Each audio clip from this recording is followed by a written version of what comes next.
Welcome to our YouTube channel legal concept classes. आज के lecture में हम एम्प्लॉयज कंपनसेशन एक्ट 1923 को डिस्कस करेंगे, जो कि लेबर लॉ का एक टॉपिक है। एम्प्लॉयज कंपनसेशन एक्ट 1923 बेसिकली नाम से ही पता चल रहा है किसके लिए बनाया गया था, वर्कमैन्स या एम्प्लॉयज के लिए।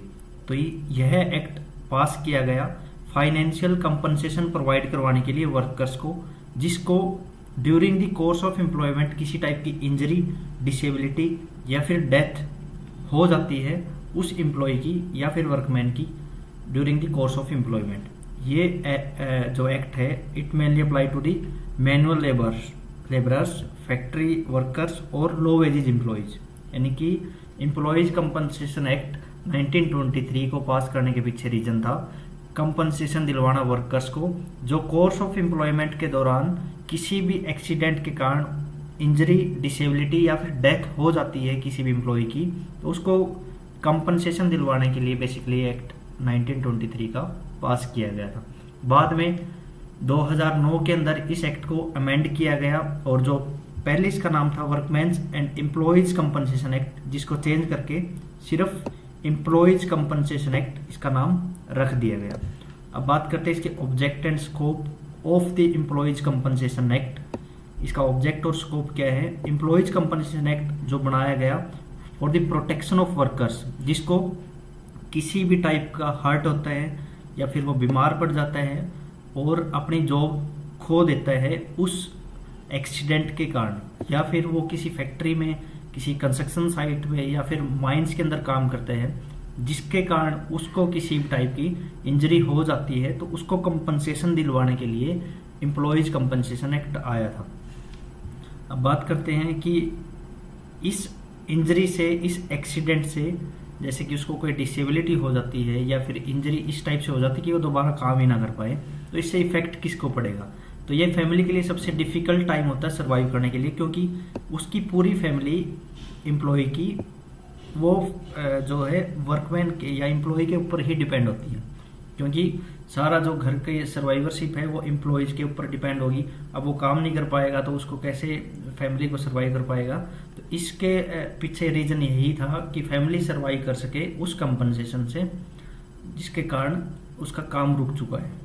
तो आगे बात करते हैं इसको, इस प्रॉब्लम को सोल्व करने के लिए काफी टाइम लगा, लेकिन गवर्नमेंट ने इस एक्ट को 1923 में पास किया ताकि जो एम्प्लॉयज है उनको फास्टर सॉल्यूशन मिल सके उस प्रॉब्लम का, जिसके कारण उसका काम रुक चुका है, और क्विकली और इजीली तरीके से फैमिली को हेल्प प्रोवाइड करवाई जा सके। इस एक्ट की इम्प्लीमेंटेशन की बात की जाए तो ये एक्ट पूरे इंडिया के ऊपर अप्लाई किया जाएगा, और एम की बात की जाए तो ये सेफ्टी और सपोर्ट प्रोवाइड करवाने के लिए वर्कर्स को और उसकी फैमिली को during the cause by accident at work.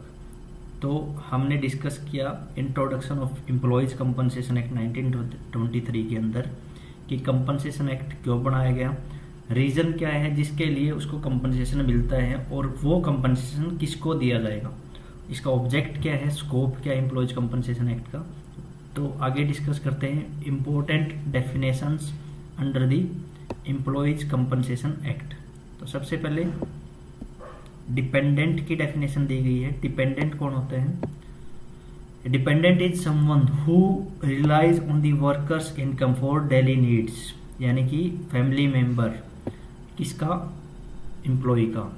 जो वर्कर की इनकम है उसके ऊपर फैमिली मेंबर डिपेंड है, जिसके कारण उसका घर का गुजारा चलता है, तो उसको डिपेंडेंट बोला गया। वो कौन कौन हो सकते हैं?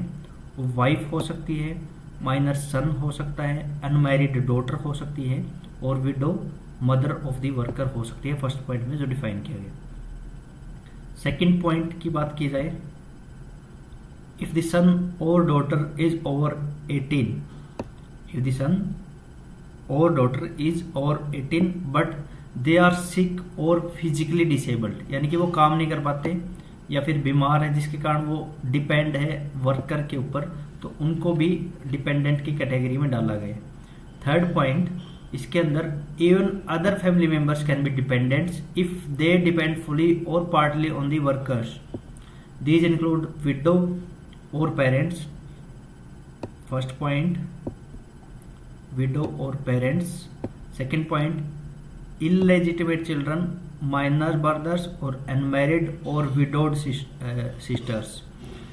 Third point, widowed daughter-in-law or grandchildren whose parents died, or even grandparents if the worker's parents are not alive, also dependent on the worker. Adopted children are treated just like real children under this law. यानी कि अगर worker ने किसी बच्चे को adopt कर रखा है तो उसको भी डिपेंडेंट की कैटेगरी में इस एक्ट के अंदर डाला गया। तो बेसिकली डिपेंडेंट की डेफिनेशन में क्या बातें याद रखनी है, डिपेंडेंट होता कौन है, जो डिपेंडेंट वो पर्सन जो वर्कर की इनकम के ऊपर डिपेंड होता है डेली नीड्स को फुलफिल करने के लिए। वो वाइफ हो सकती है, माइनर सन हो सकता है, अनमैरिड डॉटर हो सकती है, या फिर बच्चे की एज 18 से ज़्यादा है लेकिन वो सिक या फिर फिजिकली डिसेबल है, वो भी डिपेंडेंट कहलाएगा। पेरेंट्स हो सकते हैं, ग्रैंड पेरेंट्स हो सकते हैं, और अडोप्टेड चिल्ड्रन भी डिपेंडेंट के अंदर आते हैं।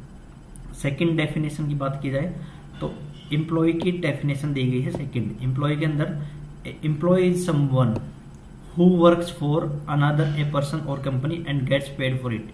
यानी कि सिंपल सी बात है, कोई भी लेबरर पर्सन जो किसी दूसरे पर्सन के लिए काम करता है पैसे के लिए, उसको उसका जो भी वेजेज है वो प्रोवाइड करवाए जाते हैं। According to the act who is employee, एक रेलवे वर्कर को एम्प्लॉय बोला गया है इस एक्ट के अंदर। एक रेलवे वर्कर हो सकता है, एक शिप क्रू मेंबर हो सकता है, एक पायलट हो सकता है, एक ड्राइवर, एक मैकेनिक, एक क्लीनर, और anyone else working with vehicles और machines. Third point, someone hired to work about for the an Indian company, या फिर fourth, any person listed in schedule second of the act.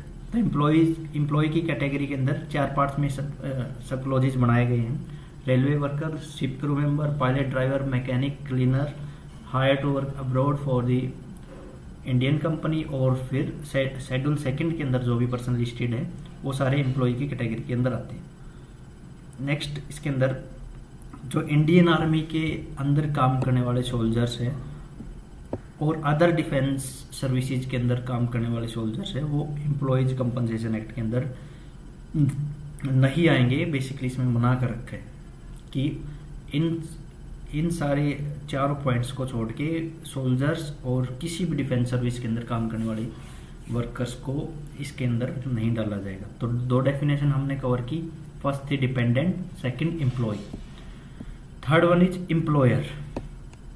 Employer कौन होता है? Employer is the person और group that hires the employees. ऊपर employee कौन था? जो किसके लिए काम करता है। एम्प्लॉयर जिसके लिए काम किया जाता है, जो पे करता है एम्प्लॉय को।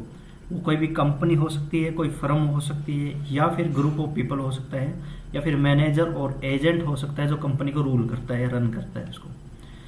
If the employer has died, यानी कि कंपनी का कोई भी कंपनी लगा लो, ग्रुप ऑफ पीपल लगा लो, या फिर फर्म लगा लो, उसकी डेथ हो जाती है तो उसकी जगह पे लीगल हायर रिस्पॉन्सिबल होगा किसी भी टाइप की कंपनसेशन प्रोवाइड करवाने के लिए या फिर वर्क करवाने के लिए एम्प्लॉयज से।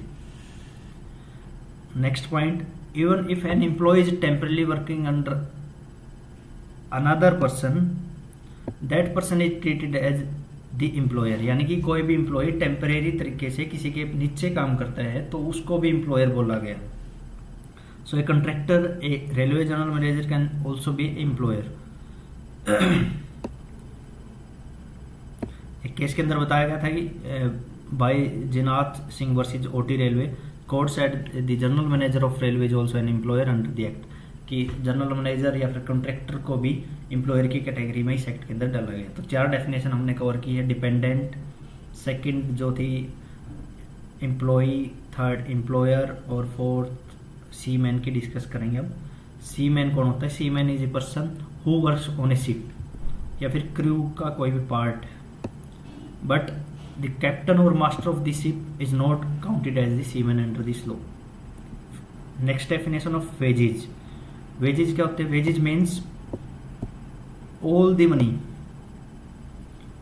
the money and benefits an employee receive for doing their job। यानी कि एम्प्लॉय जो काम करता है एम्प्लॉयर के लिए जो पैसा दिया जाएगा उसको वेजेज बोले जाते हैं, उसको बेनिफिट बोला जाता है एम्प्लॉय का। उसमें सैलरी भी हो सकती है, डीए हो सकता है, ओवर टाइम पे हो सकता है, या फ्री हाउसिंग हो सकती है, कोई भी extra money, bonus, night duty, या फिर line allowances, but it does not include travelling allowances, यानी कि वेजेज के अंदर ट्रैवलिंग अलाउंसेज एम्प्लॉयज के लिए इंक्लूड नहीं किए गए। पेंशन कंट्रीब्यूशन का इंक्लूड नहीं किया गया क्योंकि प्राइवेट सारा काम होता है वेजेज का। और स्पेशल पेमेंट फॉर ट्रैवलिंग ये भी इसके अंदर नहीं डालेगी। तो हमने इस एक्ट के अंदर बेसिकली डिस्कस किया है introduction of the act, object and scope of the employees compensation act, और इम्पोर्टेंट डेफिनेशंस के अंदर डिपेंडेंट एम्प्लॉई और एम्प्लॉयर, सीमैन, वेजेज, इन सारी डेफिनेशंस को हमने कवर किया है। नेक्स्ट टॉपिक इसके अंदर आता है डिसेबिलिटी का। डिसेबिलिटी दो टाइप से डिफाइन की गई है इस एक्ट के अंदर, टोटल और partial disability. Employees compensation act directly explain नहीं करता डिसेबिलिटी को। इसका मीनिंग क्या होता है, ड्यूरिंग दी वर्क या फिर during the course of employment किसी भी एम्प्लॉय को किसी भी टाइप की डिसेबिलिटी हो जाती है, मतलब वो काम ना कर पाए, जैसे कोई भी मशीन का काम करता है उसका हाथ आ जाए उसके अंदर, तो हाथ कट जाए तो वो परमानेंटली डिसेबल हो गया अब उस काम को करने के लिए। तो डिसेबिलिटी को एक्सप्लेन किया गया इस एक्ट के अंदर। तो सबसे पहले मैं पार्शियल डिसेबिलिटी बताई गई है। This means the worker is still able to do some work, यानी कि कुछ चोट आई है जो 20 दिन में, 25 दिन में, 1 महीने में ठीक हो सकती है, रिकवरी हो सकती है उसकी, और दोबारा से वो काम पर लौट सकता है, उसको पार्शियल डिसेबिलिटी बोला गया। लेकिन उसके लिए भी कंपनसेशन दिया जाएगा। जैसे कोई भी माइनर इंजरी हो जाए, जिससे स्टिचेज आ जाए और वो 2-3 महीने में दोबारा से उस काम पर लग सके, तो इसको पार्शियल डिसेबिलिटी बोला गया। टोटल डिसेबिलिटी में जैसे कोई मैकेनिक था, उसका हाथ ही कट गया, अब वो दोबारा से उस काम को नहीं कर सकता, तो वो टोटल डिसेबिलिटी की कैटेगरी में आ जाएगा। जैसे माइंस के अंदर काम करते टाइम आई साइट चली जाए, अब वो दोबारा से देख ही नहीं सकता, दोनों टांगे कट जाए, दोबारा से चल नहीं सकता, तो टोटल डिसेबिलिटी के अंदर आ जाएगा। उसके लिए टोटल डिसेबिलिटी का कंपनसेशन उस एम्प्लॉय को दिया जाएगा। नेक्स्ट वीडियो के अंदर हम पार्शियल डिसेबिलिटी के टाइप्स पढ़ेंगे, इसके केस लॉज, टोटल डिसेबिलिटी के केस लॉज और टोटल डिसेबिलिटी होती क्या है, इसके बारे में हम नेक्स्ट वीडियो में डिस्कस करेंगे। और साथ ही अगला टॉपिक रहेगा हमारा एम्प्लॉयर्स लायबिलिटी फॉर कंपनसेशन। आज की वीडियो में इतना ही, नेक्स्ट वीडियो में मिलते हैं। Thanks for watching and subscribe our YouTube channel legal concept classes for more information.